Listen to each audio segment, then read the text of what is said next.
Flow versus choreography. It's not actually an either-or proposition. We need both, and each of them is suitable for different things. Let's explore why. Drex here from Drex Factor Poi, bringing you the love of poi spinning and flow arts to benefit your body and brain. And today we are talking about a topic that came up months ago on Poi Chat that I felt like it deserved its own video. That is, talking about when it's appropriate to use choreography versus to just free flow. Before we dive in, I just want to give a quick shout out to the friends of the channel. Big thanks to Dark Monk, Flow DNA, Flow Fests, Flow Toys, Pyroterra Light Toys, Spinballs, and Ultrapoi for helping to make the videos on this channel possible.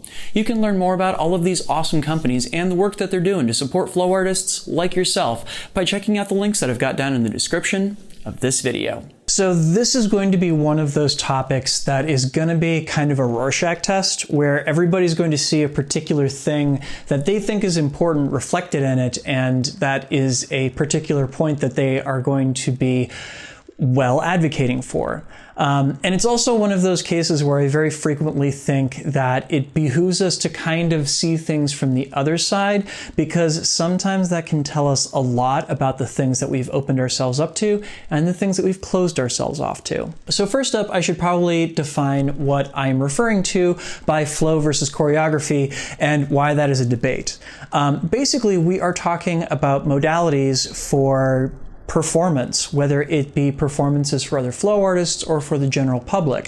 Whether you want to approach that in such a way that you are basically just improvising and, coming up with whatever you can on the spot, or whether you want to have something prepared that you've practiced and that basically has a particular story or point to tell. And I'm going to say up front that I think both are equally important. One is not better than the other.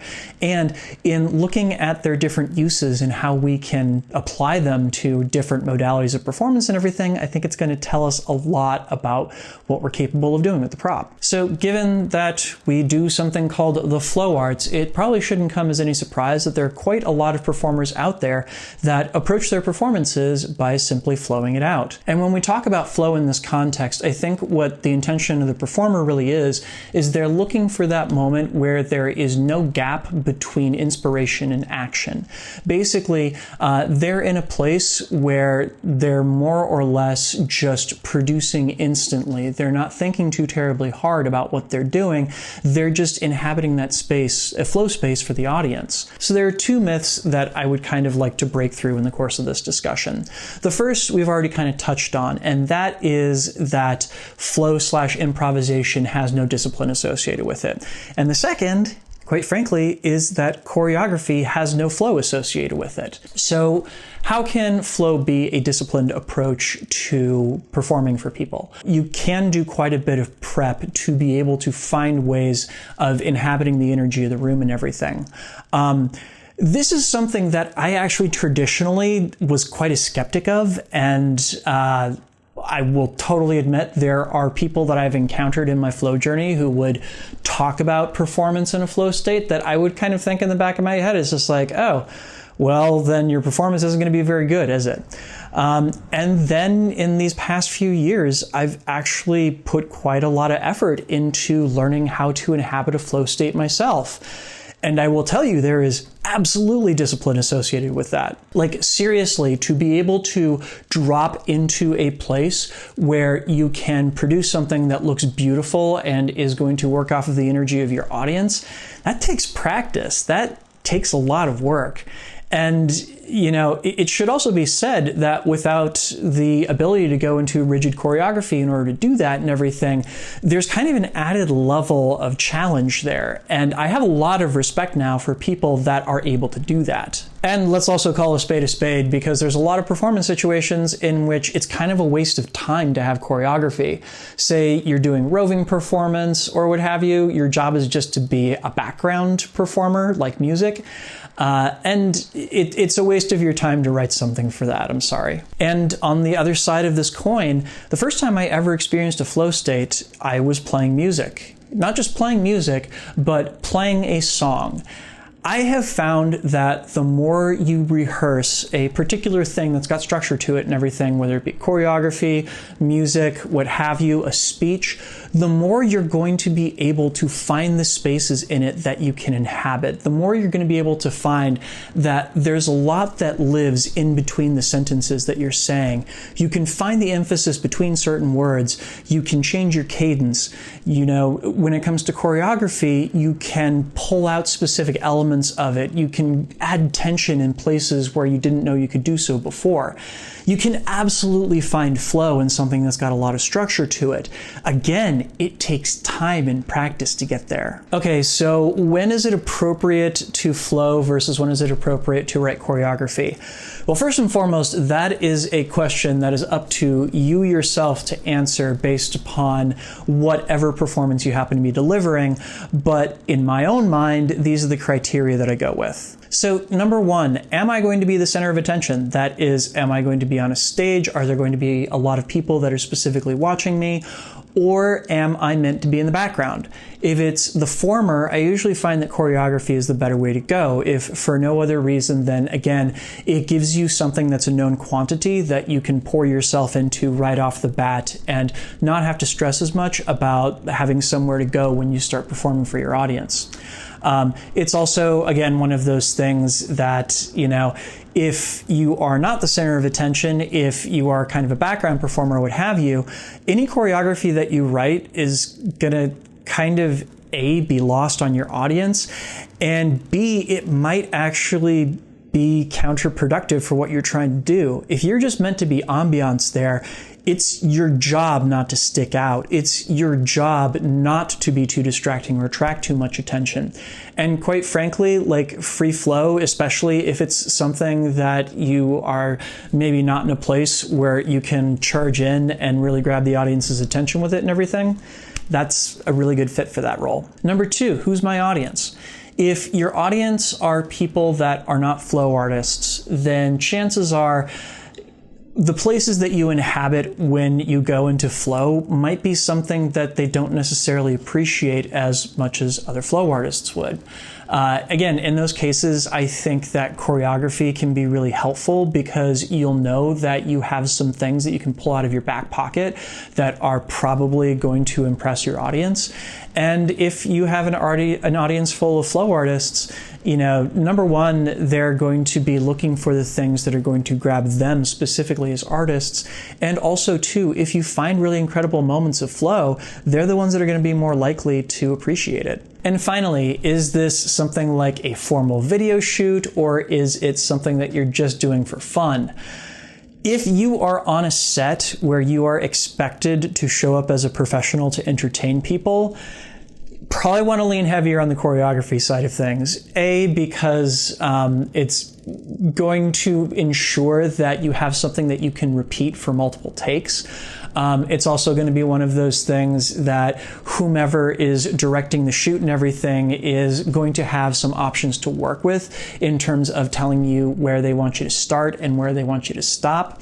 If it's something that's more just on the fun side of things, then why not try and experiment and see if you can pull in aspects of flow there, you know? And again, these are not hard and fast rules, but I do find them to be guidelines for myself and how I prepare for things. And it should also be said, one of the big lessons that I learned when I actually did formally take the time to learn dance was that there is a place in dance and choreography for what they call structured improv.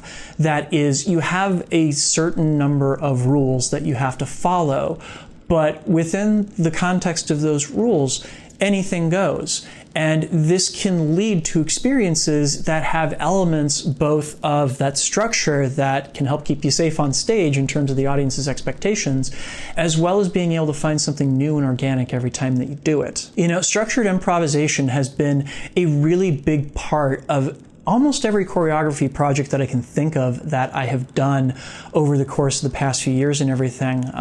One great example would be the House of Leaves video that I did with my friend Leslie.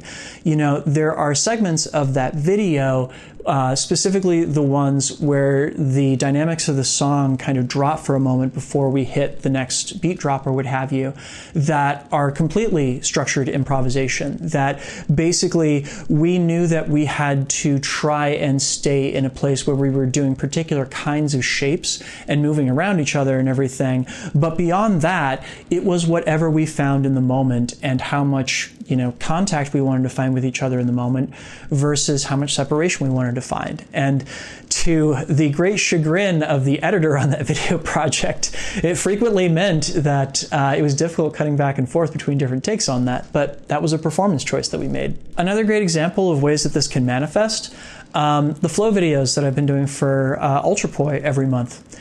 This is actually what the process looks like for those. At the end of my workday, I'll usually go outside and practice poi for an hour, and the last 15 to 20 minutes of that are devoted to dance and flow. It will always be stuff that I'm just making up off the top of my head. I will video all of this, and then I will come back and go through it piece by piece and see what were the moments that I thought were really cool and that there's something there that I want to hold on to. I will then practice them to basically create choreography around them and everything. And when the time finally comes for me to sit down and do those flow videos, a lot of it will still be improvisation to whatever music I'm working with and everything, but I will also take some of those combos that I have picked out of my improvisations over the course of the past few weeks, and I will insert them in places where I think they might be a good fit for the music. And added bonus, those then become the combos that I teach on my Friday videos too. So as you see, there are definitely examples of how you can put both together and have good results come out of it. But ultimately, this is a choice that is up to you. My only ask here is that you think first and foremost about the experience of your audience before you think about, say, your relative level of comfort with one option over another, yeah? And of course, that if one of those options seems like very off-putting to you, spend some time thinking about why. What is it about that side of the equation that feels so uncomfortable to you? And, in exploring that, you might find something that can help you grow as an artist, and that's always a good thing to do. So I hope there was something useful in all of this brain vomit here. Thank you all so much for watching, and I hope this gives you all some inspiration to go out there and experiment a little. Please make sure to like, share, comment, and subscribe, both to help other people find this video as well as to help my channel grow. And of course, a huge thank you, because this video would not be possible without the kind contributions of these amazing folks right here. These are my Flow patrons over on Patreon, and they, along with the wonderful folks listed down in the description, make this video and all the videos on this channel possible. If you would like to sign up to support this work that I'm doing, bringing the love of flow arts and poi spinning to the wider world and helping people connect with their bodies and brains, you can do so by heading over to patreon.com/DrexFactorPoi and signing up. You can get early access to all of my content, as well as a say in what topics I tackle in the future, plus some great behind the scenes and extras content there too, so go and check that out. Please and thank you. All right, so speaking of flow, there should be a new flow video coming up in a couple days, so keep your eyes peeled for that. And yes, there are absolutely going to be pieces of that I have choreographed based upon flow sessions that I have done over the course of the past few weeks and everything. So keep an eye out and see if you can tell the difference between something that I've choreographed versus something that is just free flow.